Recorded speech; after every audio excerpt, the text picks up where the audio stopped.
नावानं एक त्यांचं हे आहे, पॅन्ट्री युनिट आहे, इनर ड्रायव्हरचं आहे. आणि ह्याची खासियत अशी की हा पूर्ण ओपन होत नाही, हा ओपन होऊन आतमध्ये जातो. तुमची कमी जागा जर असेल, पलीकडल्या बाजूला भिंत असेल, तर तो तुम्ही वापरू शकता. आणि हे सगळे इनर ड्रायव्हर्स आहेत. हे त्यांचे इनर ड्रायव्हरची रेंज आहे. स्काला, क्रिस्टल, ही ह्याला ग्लास लागलेली आहे. ह्या ग्लास फ्रंट आहे, हा रेग्युलर आहे. त्याच्यामध्ये आपल्याला 186 mm मध्ये हाईटवाले हे 4 ड्रायव्हर आहेत आणि हा 90 mm हाईटवाला आहे. त्याच्यानंतर ना यांच्याकडे रोलिंग शटरचं खूप चांगली रेंज आहे.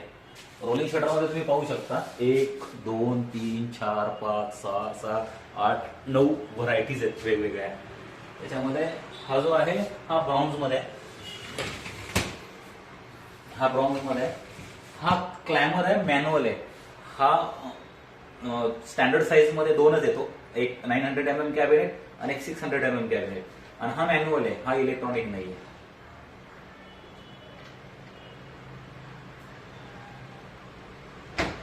त्याच्यानंतर हा एक लॅपटॉपचा फिटिंग आहे.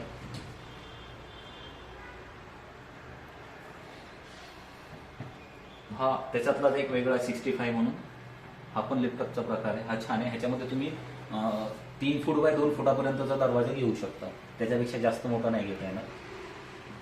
त्याच्यानंतर हे स्लिम आहे, त्याच्यामध्येच हा कमी जागेमध्ये बसतो.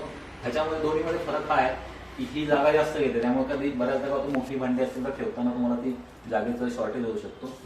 हा एक तुम्हाला चांगला पर्याय आहे. ह्याच्यापेक्षा अजून एक छान पर्याय आहे, हा टिटमॅटिक आहे, पुश टू ओपन. आणि हा कपाटाला स्लिम होऊन बसतो. एकदम कपाटाच्या लेवलला फिटिंग बसतं त्याचं. त्यामुळे तुम्हाला जी स्पेस मिळते, जी जागा मिळते ना, ती कम्प्लीट जागा मिळते आणि त्याच्यामध्ये तुम्ही ते यूज करू शकता. आणि हा ह्यांचा आहे बायफोल्ड. हे बायफोल्ड फिटिंग आहे. त्यानंतर आपण तो पाहिला होता काचेचा फोस्टेड मध्ये. हा ब्लॅक क्लाइंबर आहे, ब्लॅक कलर मध्ये विथ ग्रे फिनिश कॅबिनेट. ह्याचा रोलिंग शटरचं एक खासियत आहे अजून की हे रोलिंग शटर तुम्ही 2200 mm म्हणजे 2 मीटर पर्यंत उंच घेऊ शकता आणि रुंदीला 1.5 मीटर पर्यंत घेऊ शकता. आणि हे जेवढे मी आता 9 प्रकार व्हरायटीज दाखवल्या, त्यातल्या ज्या काचेच्या व्यतिरिक्त जे व्हरायटीज आहेत त्या सगळ्या तुम्ही त्या कलरमध्ये मिळू शकता. आणि 1500 ते 450 मध्ये कोणत्याही रेंजमध्ये तुम्ही ऑर्डर करू शकता. त्याच्यामध्ये आहे यांचं पॅन्ट्री युनिट्स. हे लायनर पॅन्ट्री मेट्रोबॉक्स. हा प्रीमियम रेंजमध्ये. हा 450चं कॅबिनेट आहे. म्हणजे साधारणपणे आपल्या रेग्युलर भाषेत बोलायचं तर 1.5 फुटाचं युनिट आहे. हे 600 mm म्हणजे 2 फुटाचं युनिट आहे, रँडम पॅन्ट्री. त्याच्यामध्ये दुसरी एक रेंज आहे सेम साईज मध्ये.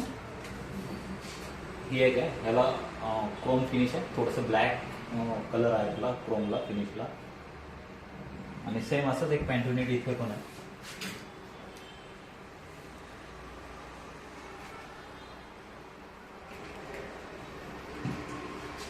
इथे एक पुल आउट डिस्पेन्सर आहे. हा कमी जागेमध्ये, मला वाटतं 300 mm मध्ये 1 फुटामधलं हे स्टोरेज आहे. त्याच्या व्यतिरिक्त बॉटल पुलआउट्स मध्ये ह्यांच्याकडे बरीच व्हरायटीज आहे. म्हणजे जसं मी आता थोड्या वेळ दाखवलं स्कालामध्ये, तसं हे इलाइट म्हणून एक आहे 150 mm बॉटल पुलआउट. हा 2 टायर आहे 150 mm मध्ये. हा 200 mm मध्ये, म्हणजे हा 6 इंच, हा 8 इंच, हा 10 इंच 250 mm मध्ये 2 टायर. हा तुम्हाला 250 mm पर्यंतच मिळतो आणि 300 mm मध्ये पण मिळतो. आता हा त्यांचा प्रीमियम इनॉक्सा म्हणून आहे. हा स्लिम आहे, खूप स्लिम आहे. म्हणजे हा 8 mm थिकनेस आहे आणि याची स्टोरेज कॅपॅसिटी जास्त मिळते याच्यामध्ये तुम्हाला. हा 200 mm आहे, हा 150 mm आहे. हा मोठा,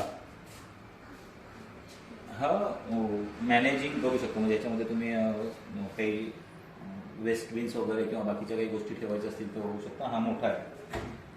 हा बास्केट पुल आउट आहे. हा पण 2 टायर आहे. म्हणजे मी तुम्हाला सांगितलं होतं की मॉड्युलर कन्सेप्टमध्ये युरोपियन फिटिंगचं खूप वर्चस्व आहे आणि युरोपमधून आलेले आहे. त्यामुळे तिकडचे जे स्टँडर्ड आहेत तेच बऱ्याचशा कंपन्या फॉलो करतात आणि हा 2 टायरमध्येच मिळतो. भारतामध्ये आपल्याकडे एसएसच्या जे बनवतात स्टेनलेस स्टीलच्या, तर 3 ह्याच्यामध्ये येतात. ही एक मोठी पुल आउट आहे बेंट ट्रॉलीचे.